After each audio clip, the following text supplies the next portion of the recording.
நாங்கள் இன்றைக்கி குடும்பத்தோடு தாமரக்குளம் கொல்லம் தாமரக்குளம் ஸ்ரீ முத்துமாரியம்மன் கோவிலுக்கு வந்திருக்கோம். இன்றைக்கி அம்மனோட அலங்காரம் என்னென்னா, இன்றைக்கி விஜயதசமி நாள் அப்படிங்கிறனால திரிசூலம் தாங்கிய பராசக்தியாகவும் துர்காதேவியாகவும் வீணை தாங்கிய கலைவாணியாகவும் பொன்குடத்தை கையிலேந்தி செல்வவளம் குளிக்கும் மகாலட்சுமியாகவும் முப்பெருந்தேவியராக காட்சியளிக்கிறாங்க. அந்த காட்சியை தான் நீங்கள் பார்க்குறீங்க. நவகிரகங்கள் இருக்கார். சூரியன், சுக்கிரன், புதன், சந்திரன், சனி பகவான், செவ்வாய், ராகு, கேது, நவகிரகங்கள் இங்கே இருக்குது. என் குழந்தைகள்லாம் நல்லா சந்தோஷமாக ஹாப்பியாக அங்கே இருக்கிட்ட ஓடி விளையாண்டுக்கிட்டு இருக்காங்க. இது திவ்ய தர்ஷினி, அந்த பொண்ணு தீபதர்ஷினி.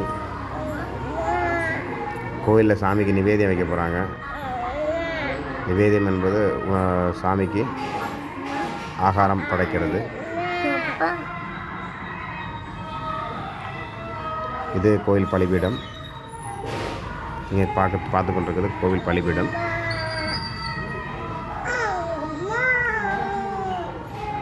இது இன்றைக்கி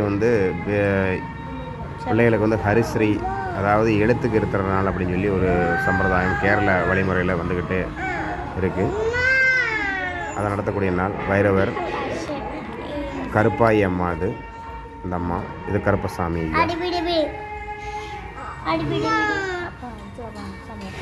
இது மாடந்தம்புரான்.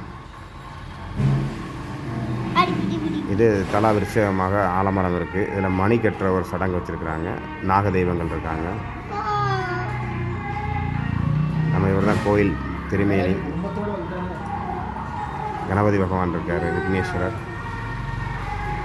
குழு வச்சுருக்காங்க. நவராத்திரி குழு வருஷப்படியாக கும்பகலசத்தோட தேவிமார்கள் அஷ்டலட்சுமியும். இது என்னோடய ஒய்ஃபு பிரியா அன்னலட்சுமி. இது என்னோடய மூத்த மகள் லாவண்யா. அன்பான மகள், தைரியமானவள், பராசக்திக்கு நிகரானவள். இதை தான் நான் உங்கள் கூட பேசிக்கிட்டு இருக்கிறவன் நாகராஜன். எனக்கு ஒரு ஆசை, என்னோட சின்ன ஆசை, அவ்வளோதான். அப்பா அது அப்படி இல்லை இப்படி.